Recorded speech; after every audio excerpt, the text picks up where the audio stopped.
আজ বাংলাদেশের স্বাধীনতা দ্বিতীয় যে স্বাধীনতা ঘোষণা হয় সেটা 1 মাস শেখ হাসিনা ফ্যাসিস্ট সরকারের পতন ঘটল।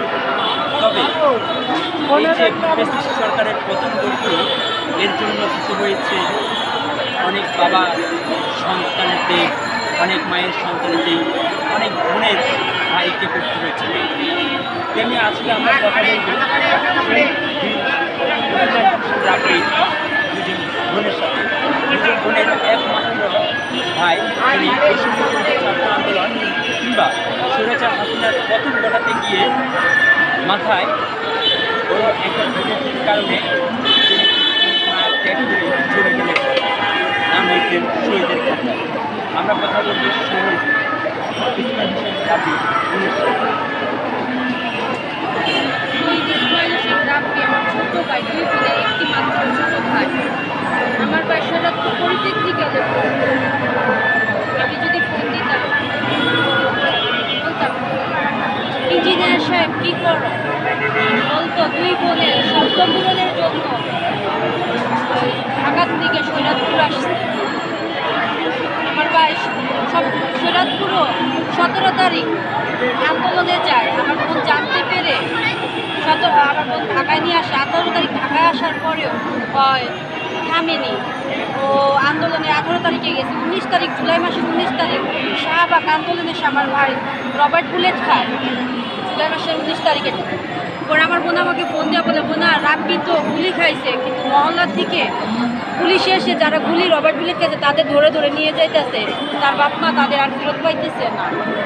আমি বলি, কই না, ওই ঘুমায় থাকলে ওই জায়গাটা কিছুটা পুড়ে দিবা যাতে বোঝা না যায় ওই জায়গায় রাবার তুলে খাইছে। আমার বোন বলে, ওই না কী কর, আর গুলি পুরা দিলে না কষ্ট পাইব, কোথায় বলে আর ঘুমের ওষুধ খাওয়ায় রাখবা।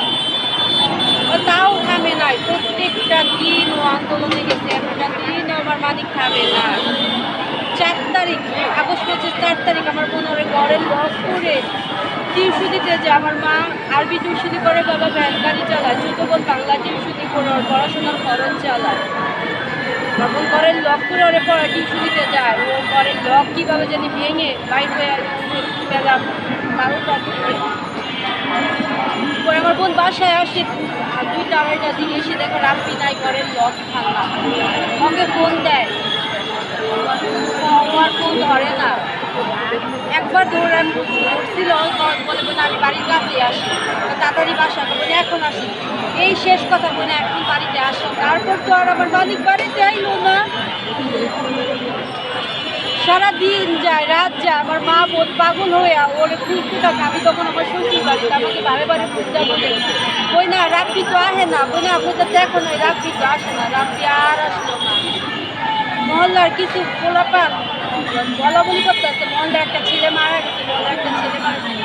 তখন আমরা জানি না আমার ভাই মারা গেছে। আমার মায়ের বাসায় এসে বলে, বাড়ির মহল্লার মানুষ বলা বলি করতেছে একটা মহল্লার ছেলে মারা গেছে, কে মারা গেছে না বলে না,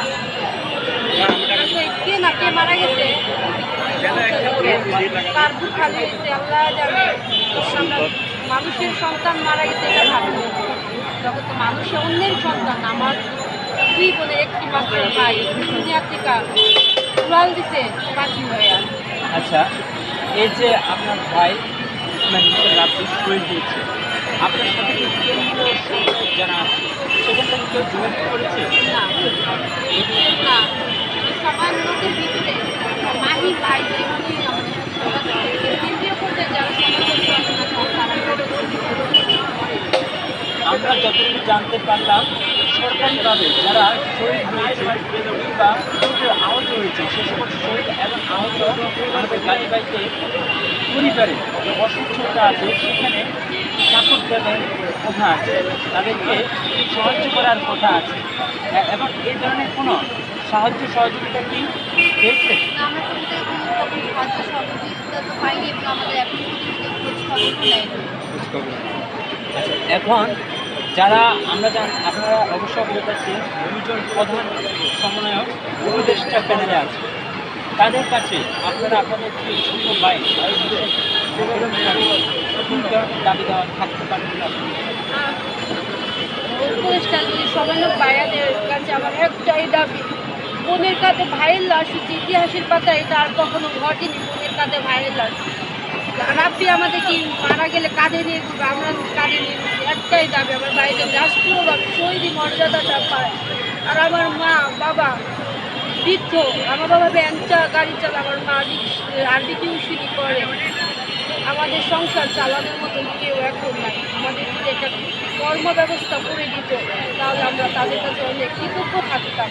আমরা অনুদান চাই না, আমরা যদি কাজ, আমার ভাই বলতো হাত পেতে খাবা না বই না কখনো, 4 হাত পাও যার আছে সে কখনো গরিব হয় না। হাত পেতে খাওয়া ভালো না, কাজ করে খাবার। আমরা কাজ করে খেতেছি। আমার ছোটো বোন মাস্টার্সে কমপ্লিট করে ওর যদি একটা চাকরির ব্যবস্থা করে দিত, আমার মা বাবার পাশে দাঁড়াতো, কিন্তু মা বাবার পাশে দাঁড়াতো ছেলে হয়ে। ইসমাইল হোসেন রাব্বির মতো যে সকল বীর সন্তানরা তাদের প্রাণ উৎসর্গ করে দিয়েছেন আমাদের এই দেশের জন্য, তাদের কারণে আমরা দ্বিতীয় এই স্বাধীন বাংলাদেশ পেয়েছি। আপনাদের ভাইয়ের একটি দীক্ষার কারণে আমাদের এই স্বাধীনতা হচ্ছে। আপনারা কেমন বাংলাদেশ চান ভবিষ্যতে? বাংলাদেশ চাই, এখানে কোনো আওয়ামী লীগ থাকবো না, কোনো স্বৈরাচারী সরকারের ক্ষমতা থাকবে না, কোনো ছাত্রলীগ থাকবো না, কোনো সাদ্দাম বলবো না। আমরা কিন্তু মাঠের দিকে নামি নাই। তোরা কিন্তু ধরে নিয়ে আসতে পারো, এরকম ভাষণ দেওয়ার মতো কোনো সাদ্দাম আর পৃথিবীর বুকে দাঁড়িয়ে না আসতে পারে, বাংলাদেশের বুকে না আসতে পারে। স্বরাষ্ট্রমন্ত্রীর মতন ওই লোক একটা পরে একটা যায় এই বলার মতন, গুলি করার মতন, কারো যেন অর্ডার দেওয়ার মতন কোনো স্বৈরাচারী জানি বাংলাদেশে না আসতে পারে। এই ছাত্র সমাজের অভ্যুত্থানে বাংলাদেশ জানি স্বাধীন এবং স্বৈরাচারী মুক্ত থাকে। আমরা এরকম স্বাধীন বাংলাদেশ চাই। আমরা পলাই নাই, ওই কাওয়া কাদের ওনা বলতে পলাই নাই, ও কোন ঘরে যা ঢুকছে আমার বাইরে কবরে শোয়া, আমার ভাইয়ের মতো হাজার বাইরে কবরে শোয়া, ওই পলাই নাই। ওর যদি সাহস থাকে আমাদের মতন ভাই হারা বোনেদের কাছে, আওয়ামী লীগের সরকারের যত নেতাকর্মী আছে আমাদের সামনে, ওদের ছেড়ে দেওয়া হোক। আমরা বর্তমান সরকারের কাছে এই একটা দাবি, ওদের আমাদের কাছে ছেড়ে দেওয়া হোক। আর 100 মাংস ভাগে পাওয়া যাবে না ওদের যদি আমরা মা বোন ভাই হারা বোনেরা ধরি, সন্তান হারা বাবা মা ধরি। ওরা এত একটা নাপাক বস্তু, ওদের মানুষের কাতারে ওদের নাম পড়ে না, ওরা বস্তুর কাতারে নাম পড়ে। কুত্তা যে নাপাক, কুত্তা বলবে আমাদের থেকে বড় নাপাক, কুত্তার থেকে ওরা বড় খারাপ। কুত্তাও ওদের মাংস কখনো খাবে না, চিল্কাও ওদের মাংস খাবে না। এই শাহবাগ চত্বরে ওদের এনে জানি ফাঁসি দেওয়া হয়, ওদের আড়ালে জেলখানা, ওদের ফাঁসি না। ওরা যেমন জনসম্মুখে মা বোনের বুক খালি করছে, এরকম ওদের জনসম্মুখে জানি বুক খালি করা হয়। এখন ও দেশটাকে হাসিনার বাপের, ও যে তোমার মায়ের বুক খালি করছে, দেশটার বাপের হলে দিল্লিতে যায় মোদির কাছে পলাইছে কেন?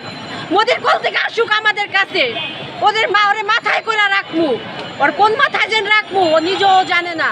ওর 2 সন্তানের লাশ বুকে নিয়ে কখনো কান্না করতে পারবো না। আমরা তো আমার ভাইয়ের লাশ বুকে নিয়ে কান্না করছি, ওর সন্তানের বুক কান্না করতে পারবো না।